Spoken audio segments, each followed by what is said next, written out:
biarkanlah mereka yang takkan mengerti tentang cinta kita.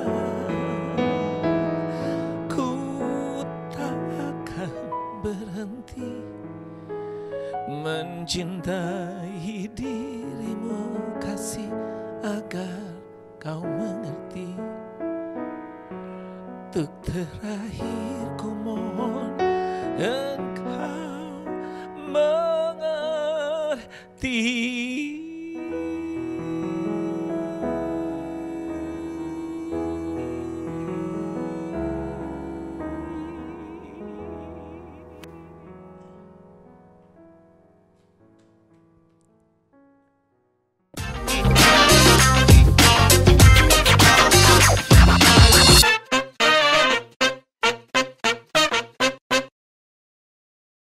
Saat ini, setiap orang bisa menjadi anggota Dewan Perwakilan Rakyat Indonesia, asal dicalonkan oleh partai politik. Tidak terkecuali para pekerja seni yang mencoba berkontribusi terhadap bangsa dan negara melalui saluran politik. Tak urung, fenomena ini menimbulkan pro dan kontra di masyarakat. Apakah keberadaan para pekerja seni dalam politik mampu berkiprah dan memiliki visi yang kuat? Dan baru-baru ini terdengar seorang pekerja seni yang sudah berkiprah cukup lama, malang melintang dalam dunia musik, kembali akan melakukan pengabdian di DPR RI. Siapakah dia? Tamu kita hari ini adalah Bung Harvey Maleholo. Apa kabar, Bung Harvey? Baik sekali. Salam sehat. Salam sehat juga. Terima kasih. Kelihatan segar nih sekarang. Amin. Terima kasih. Sudah divaksin dong pasti ya? Udah pasti. Udah yang kedua ya? Udah. Itu harus menjadi itu kewajiban, betul, keharusan kita. Betul. Bung Harvey masih aktif bermusik? Masih bermusik. Masih melakukan beberapa kegiatan-kegiatan yang hubungannya dengan seni, khususnya seni musik. Saya ada kelompok Seniman Nusantara. Seniman Nusantara. Yang kegiatannya maupun karya-karyanya itu semuanya berhubungan dengan kecintaan terhadap Indonesia. Oh, gitu. Jadi kami ini yang di dalam Seniman Nusantara ini punya visi dan misi yang sama, bahwa kami ingin bekerja untuk bangsa ini, meskipun kami tidak harus menjadi anggota dewan. Tetapi kami merasa bahwasanya kami bisa melakukan sesuatu untuk bangsa dan negara ini lewat seni dan budaya. Lewat seni dan budaya. Betul sekali. Dan saya ingin Bung Harvey cerita dulu nih supaya pemirsa tahu. Ya. Ini tahun 80-an Bung Harvey ini terkenal dengan Macan Festival.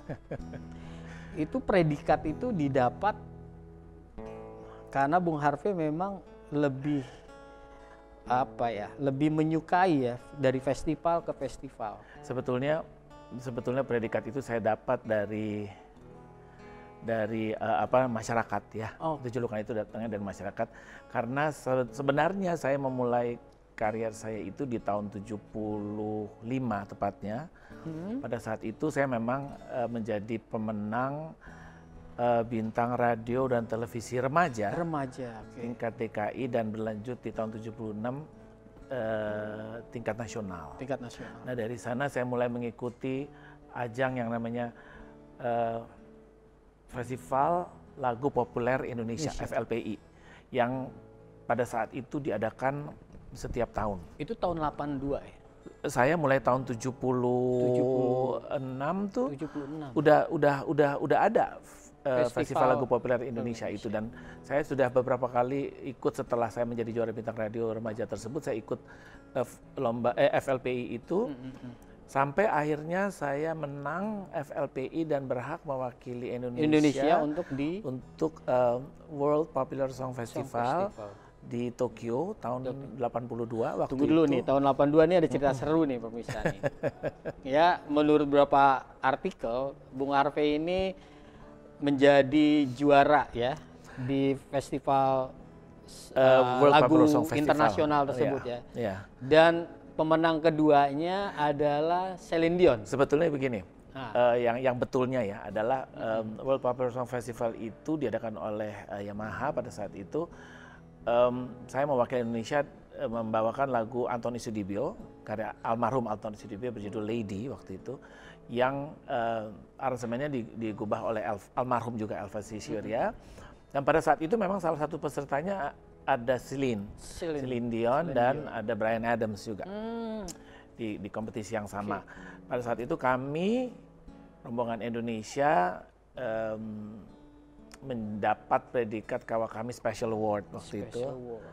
Dan Celine lagunya dapat, Celine dapat lagunya aja, tapi beliau sendiri tidak mendapatkan apa-apa. Mungkin itu yang menjadikan artikel atau timbul artikel-artikel bahwa saya mengalahkan Celine. Sebetulnya sih tidak mengalahkan. Tidak. Ya. Tetapi memang pada saat itu Celine dan notabene Bryan Adams, kalau saya mengalahkan Bryan Adams mungkin, karena Bryan Adams pada saat itu nggak dapat apa-apa. Ya, tapi Celine artinya pada saat itu juga mendapat Best Song Award lagunya. Tetapi yang kita dapat waktu itu rombongan Indonesia adalah Kawakami Special Award. Nah, biasanya kan kalau orang sudah mengikuti ajang festival lagu, apalagi sudah sampai di tingkat nasional, kemudian selanjutnya biasanya ditandai dengan menanjaknya karir. Misalkan katakan Celine Dion sudah sampai mendunia. Bagaimana dengan di Indonesia? Ya, itulah yang namanya garis tangan kalau orang bilangnya. Garis tangan. Atau memang apa yang sudah diberikan oleh Tuhan itu kita harus sepatutnya mensyukuri gitu ya. Memang mungkin Celine itu setelah World Popular Song Festival beliau ditangkap atau katakanlah dilihat bakatnya oleh pencari seorang bakat yang namanya David Foster ya pada saat itu, sehingga akhirnya beliau karena mungkin sama-sama di Kanada ya, mereka dua-duanya itu berasal dari Kanada, sehingga akhirnya Celine itu besar di tangan David Foster ya. Nah, sementara saya di Indonesia saya tidak menyesali itu, tetapi menurut saya juga cukup beruntung bahwasanya saya sudah bisa berkarya di Indonesia dan Asia Tenggara boleh dikatakan ya, bahwa saya album saya itu beredar di Kuala Lumpur, di Singapura, dan kami juga sudah beberapa kali mengadakan pertunjukan di Esplanade di Singapura. Total udah berapa album? Sementara kalau album ini kurang lebih sekitar 27 album. 27 album. Ya. Selama 40 sampai dengan hari tahun. Ini berarti 46 tahun. 46 tahun ya. Melakukan pengabdian ya di bidang seni. Bidang seni ya. Nah, kalau bakat seni sendiri memang dari orang tua darahnya itu seninya, kalau saya melihat dari latar belakang keluarga saya itu dari pihak ibu saya. Ibu saya itu adalah putri dari almarhum buaya keroncong yang namanya Bram Pitalei atau dikenal dengan julukan Bram Aceh. Bram Aceh. Jadi kakek saya itu adalah buaya keroncong, saya macan festival. Jadi kami dari keluarga juga, ini ya, keluarga binatang sebetulnya. Kakek saya itu lahir di dulu namanya Kutaraja. Tapi sekarang ini Banda Aceh. Banda Aceh ya. Benar ya, dulu Kutaraja. Jadi tapi beliau sendiri berdarah Maluku. Ya. Kebetulan lahirnya di Banda Aceh waktu itu. Jadi musik itu bukan suatu hal yang baru ya. Baru ya. Udah jadi nafas kehidupan sehari-hari. Betul sekali. Nah, kalau festival dengan album lebih asik mana? Masing-masing punya keasikan sendiri, masing-masing punya tantangan, punya tuntutan sendiri yang bisa saya nikmati. Kalau kompetisi atau festival itu sifatnya tuh lebih pendek, ya, artinya kita mengikuti satu kompetisi, kita mulai latihan dari bulan segini sampai ke bulan segini sampai akhir festival. Setelah itu selesai. Ada target waktu ya. Ada targetnya gitu ya. Kalau album itu kerjanya memang agak lama membuat Panjang, albumnya, ya. tetapi album itu sendiri juga bisa everlasting gitu ya, artinya bisa, apalagi sekarang dengan adanya digital gitu ya. Sekarang kita kalau kita digital platform, kalau kita taruh album kita di digital platform, itu artinya kita punya jejak digital. Ya, apalagi dengan sekarang sosmed dan lain sebagainya gitu ya. Nah itu perbedaannya. Cuman memang kalau umpamanya kompetisi itu kita benar-benar di waktu yang ada itu kita betul-betul harus bekerja keras. Kita harus benar-benar disiplin. Kita harus betul-betul menjaga kondisi kita karena itu sekali di satu kompetisi itu hanya sekali menang atau kalah gitu kan, cuman pemikirannya. Nah kalau kita udah satu kali terus tiba-tiba kita nggak jaga kondisi kita pada saat kita mau festival kita sakit, nah repot deh. Artinya manajemennya ketat sekali. Harus. Ya? Nah kalau album itu pada saat kita misalnya terbatas, waktu lagi rekaman tiba-tiba kita rasanya nggak enak badan gitu, nggak apa-apa, masih ada hari lain bisa ini bisa. Ya. Dan ruang ekspresinya kalau di album juga lebih lama, waktu, lebih banyak waktu. Lebih gitu. Banyak waktu untuk lebih menggali lagi, mengkoreksi lagi. Betul sekali. Tapi kalau festival Ya, terbatas. kita harus benar-benar, dan itu kalau festival perencanaan waktu kita harus benar-benar mengatur konsepnya juga ya. Mengatur jadi sampai dengan hari H itu peaknya. Oh, okay. Jadi jangan sampai kita udah latihannya udah kecapean dan semuanya pada saat kita kompetisi justru kita udah kecapean gitu karena latihan atau training center dan sebagainya. Nah nih Bung Harvey, kan banyak nih kemajuan informasi di dunia industri musik sudah semakin berkembang ya. Saluran-saluran ruang-ruang ekspresi untuk bisa menampilkan karya-karya juga semakin banyak ya. YouTube menjadi media alternatif segala macam. Tapi akhirnya juga menyebabkan banyak para bakat-bakat musik ya, anak-anak muda kita juga satu sisi dia mendapatkan popularitas, tapi satu sisi juga tanggung jawab terhadap kualitasnya. Menurut Bung Harvey fenomena seperti ini apa sih? Karena jarangnya ada festival-festival ya. Ya inilah yang namanya advantage sama disadvantage-nya ya. Jadi sekarang ini channels atau saluran-saluran yang membuat kita bisa cepat populer atau katakanlah kita dikenal itu banyak sekali. Tetapi itu pun punya disadvantage yang lain juga, bahwasanya pertanggungjawabannya gitu. Dia bisa terkenal karena lagu yang katakanlah misalnya tidak mendidik gitu misalnya karena ada tanggung jawab moral dari lirik yang kita sampaikan, dari musik yang kita disinilah itu karyakan. Tanggung jawab itu tuh yang betul-betul harus kita pikirkan gitu loh.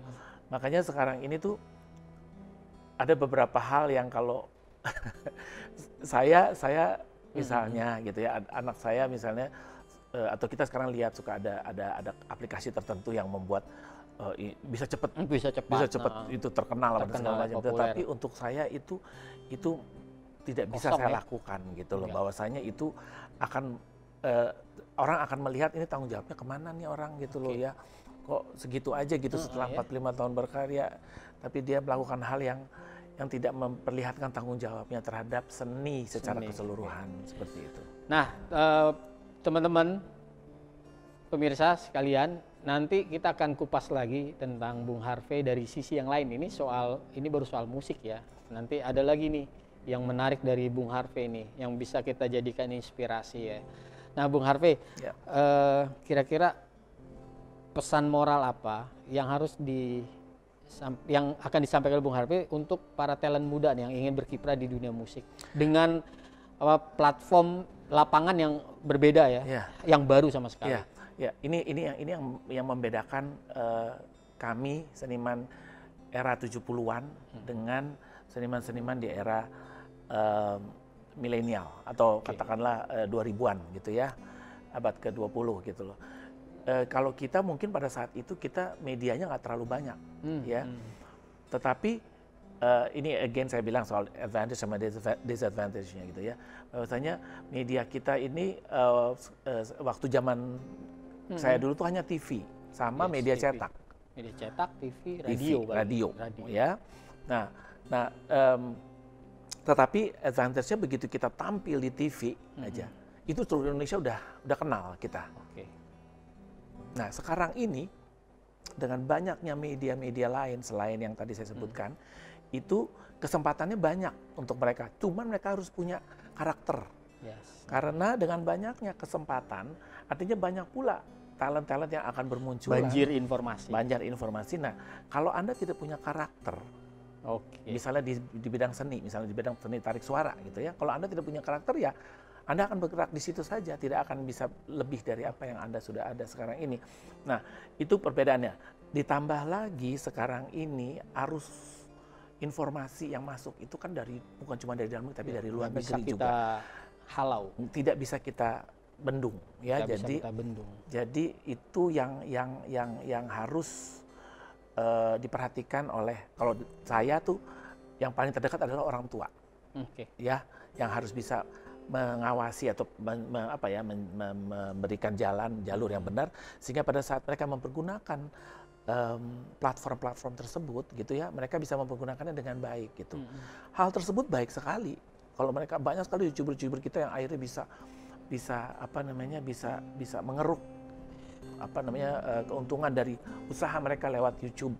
Tetapi apakah isi YouTube-nya itu mendidik atau informatif atau edukatif gitu kan, itu yang sebetulnya harus menjadi tanggung jawab Pada dari si akhirnya nanti YouTuber itu gitu.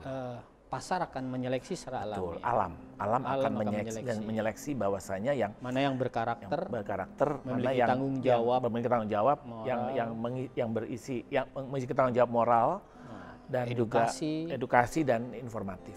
sehingga dia bisa bertahan Mungkin mengatasi pada tantangan zaman. awalnya dia nggak jalannya tuh tidak Lambat. secepat yang Karena yang susah dikunyah biasanya betul, kalau yang kayak gitu betul. kan. Kalau yang isinya prank-prank gitu kan, gampang, itu enak dikunyah. langsung. Sama kayak apa kalau politik main pakai agama, isu sara. Nah, kita udah masuk nih ke sini nih. Betul. Bung Harvey ini kan teman-teman pemirsa, Bung Harvey ini salah satu dari pekerja seni yang coba merubah saluran pengabdiannya untuk bangsa dan negara melalui saluran politik. Kemarin nyalek ya? Ya, tahun 2019. 2019. Betul. Dan suara kedua ya? Ya, Kursinya cuma satu. Sayang ya. Jadi yang kursi kedua, suara kedua ya? betul. Dan hari ini berita belakangan ini ya kita doakan semoga almarhum Pak Jimmy Iji. Ya. Pak Jimmy Iji, dia anggota DPR RI Dapil Papua Barat ya. Kemarin dipanggil Tuhan yang Maha Kuasa, dan secara konstitusi Bung Harvey suara kedua yang kemudian partai mencalonkan ya. Iya, betul sekali. Sudah diproses ya berarti ya Bung Harvey? Menurut informasi yang saya terima sedang dalam proses. Ya. Mudah-mudahan cepat ya. Apa prosesnya bisa Amin. segera mengabdi kan gitu. Amin. Ya. Nah, Bung Harvey, Ya. kenapa sih harus ke politik? Ngapain sih? Kenapa Enakan enggak? nyanyi. Kenapa enggak? Enakan nyanyi. Ngibur orang. Gini, yang sebetulnya gini ya, saya tuh setelah saya mencapai tahun tertentu di bidang seni musik, Oke. saya selalu berdoa setiap kali kepada Tuhan bahwa berikanlah saya kesempatan untuk memberikan sesuatu kepada terbaik. bangsa ini. Oke. Karena saya merasa bahwa 45 tahun saya berkarya, 46 tahun saya berkarya ini, bangsa ini sudah sedemikian baiknya kepada saya. Gitu ya. Artinya saya mendapat fasilitas yang sangat hebat dan saya diberikan kesempatan untuk berkarya sebesar mungkin gitu. Nah, untuk saya ini adalah jawaban dari doa saya gitu loh ya. Saya tidak mengerti kenapa ke politik gitu loh. Tetapi yang saya tahu bahwasanya ini, saya yakin bahwa ini adalah jawaban dari doa saya. Pemikiran saya tadinya kalaupun Tuhan memberikan saya kesempatan itu untuk mengembalikan apa yang sudah diberikan oleh negara ini, atau ada quote dari John F. Kennedy kan, jangan tanyakan apa yang negara berikan, tetapi apa yang kita berikan kepada negara. Itu untuk saya melekat sekali, dan di tahun tertentu itu beberapa tahun 2019 ya tepatnya tuh saya merasa bahwa saya ingin berbuat sesuatu. Karena di bidang seni juga saya di saat itu saya bikin album yang judulnya Indonesian Songbook bersama satu grup yang namanya Shadow Puppets. Karena menurut saya nggak mikirin soal laku, saya nggak mikirin soal album. Karena untuk saya ini mungkin juga proyek idealis ya. Jadi saya nyanyi lagu-lagu tahun 50-an. Saya hanya ingin pemikiran saya ingin memberikan informasi dan edukasi kepada anak-anak muda sekarang bahwasanya ini ada yang namanya Bing Slamet, ada yang namanya Sam Saimun, ada yang namanya Mohtar Embut, ada yang namanya Ismail Marzuki. Itu untuk saya penting sekali diinformasikan kepada anak-anak seniman-seniman sekarang.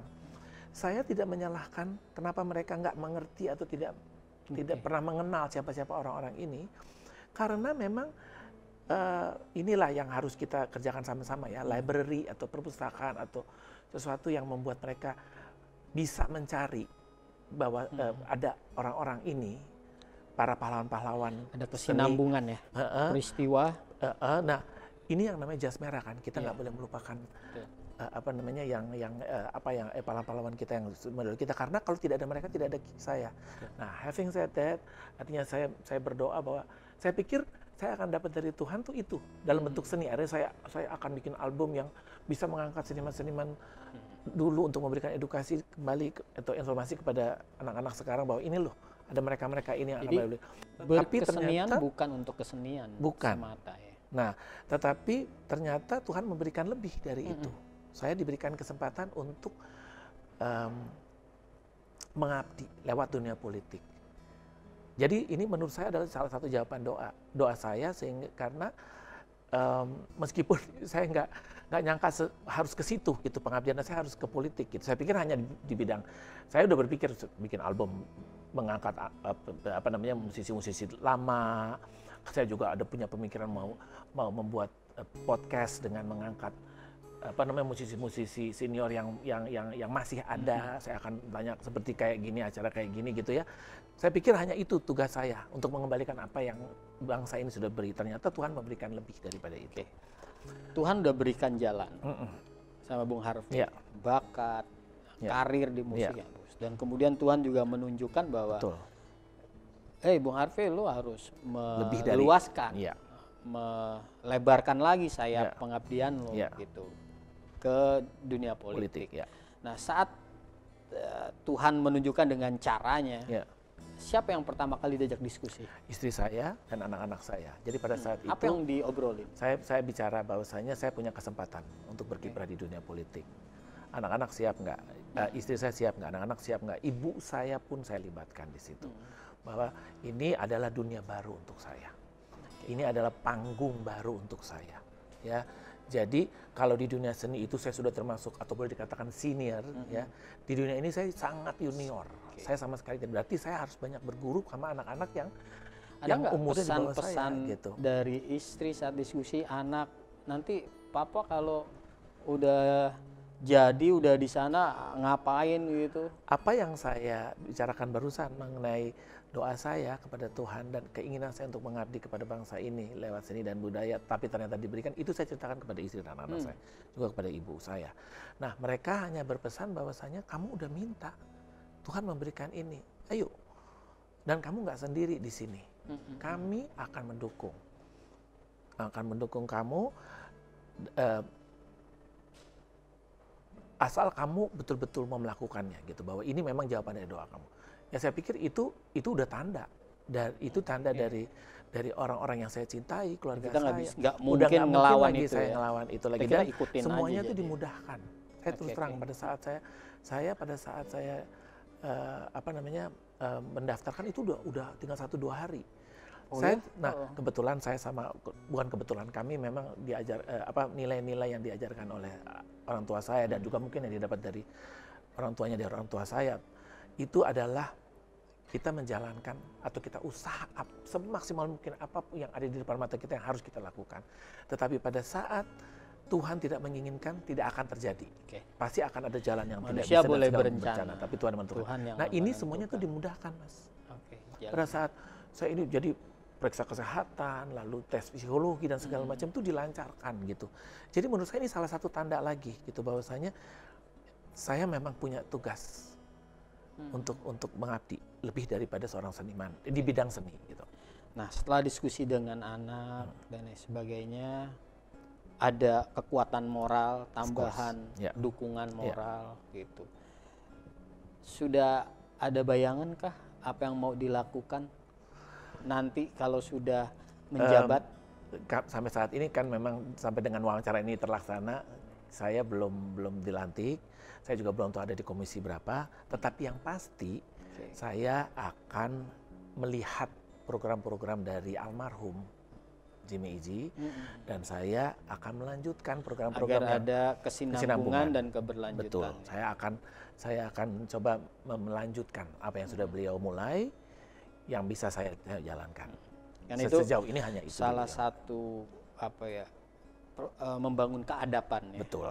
Bagaimana kita bisa melanjutkan perjuangan. Betul sekali. Rekan perjuangan kita yang saya sangat belum percaya bahwa selesai. dengan kita diberi kuasa itu bukan berarti kita harus memulai sesuatu yang baru lagi. Kalau ada yang memang harus bisa kita lanjutkan, kenapa tidak?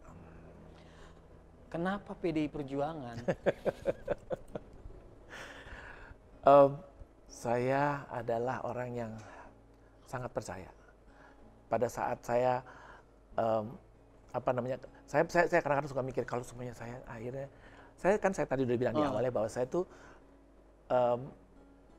sekolah di komunikasi, FISIP UI ya, Fakultas Ilmu Sosial Politik di jurusan komunikasi.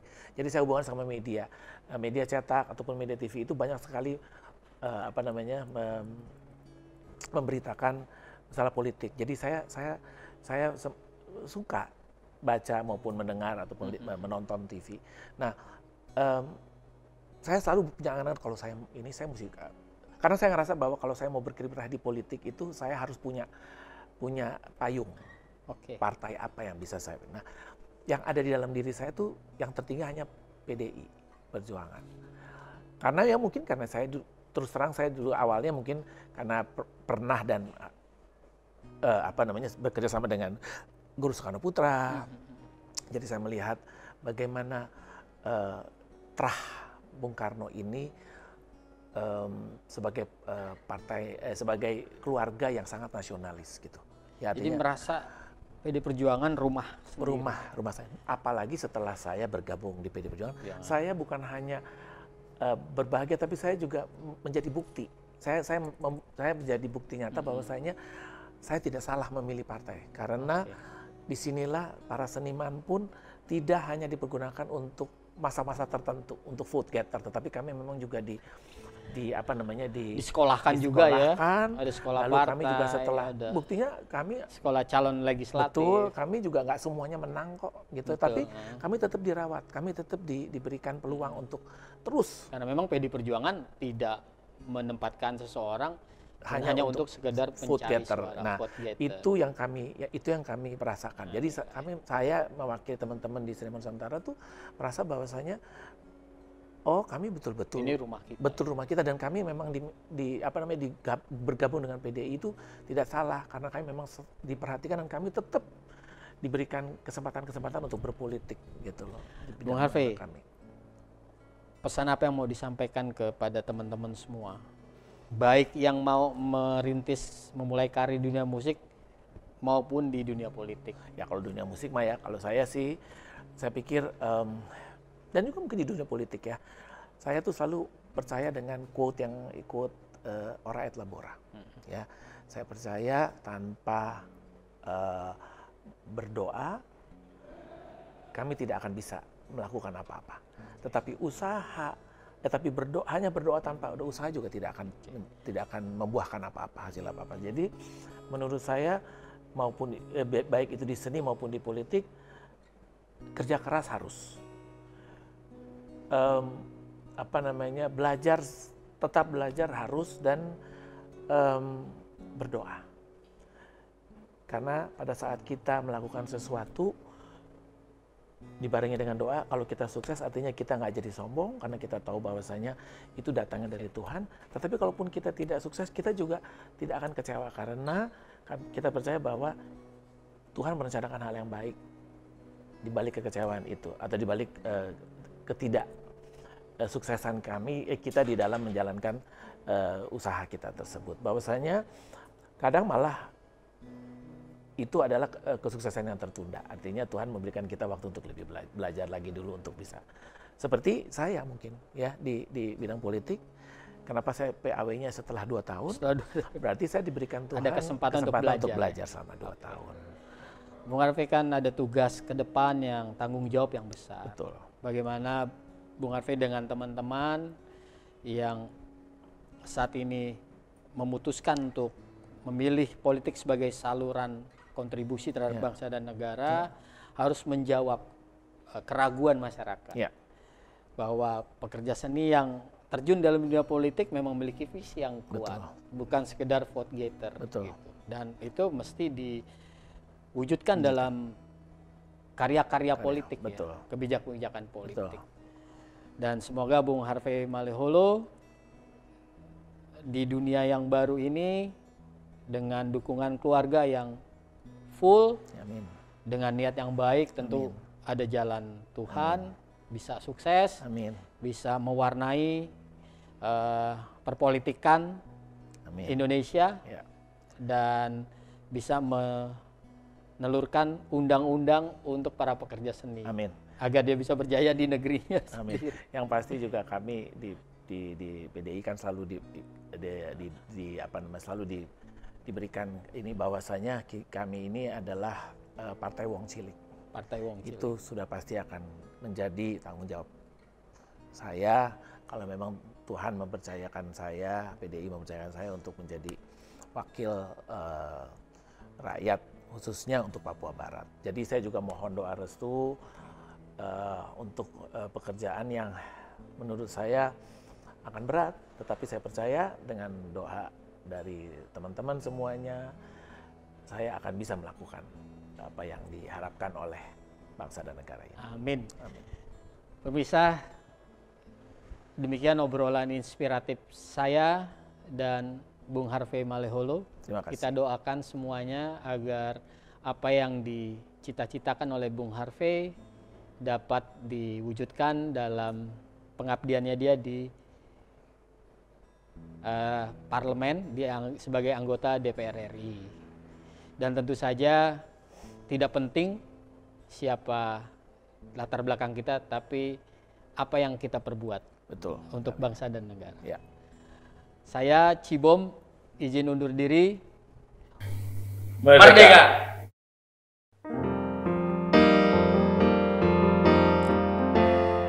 Hidup tiada mungkin tanpa perjuangan, tanpa pengorbanan, mulia adanya. Berpeganglah tangan satu dalam cita demi masa depan. Indonesia Jaya.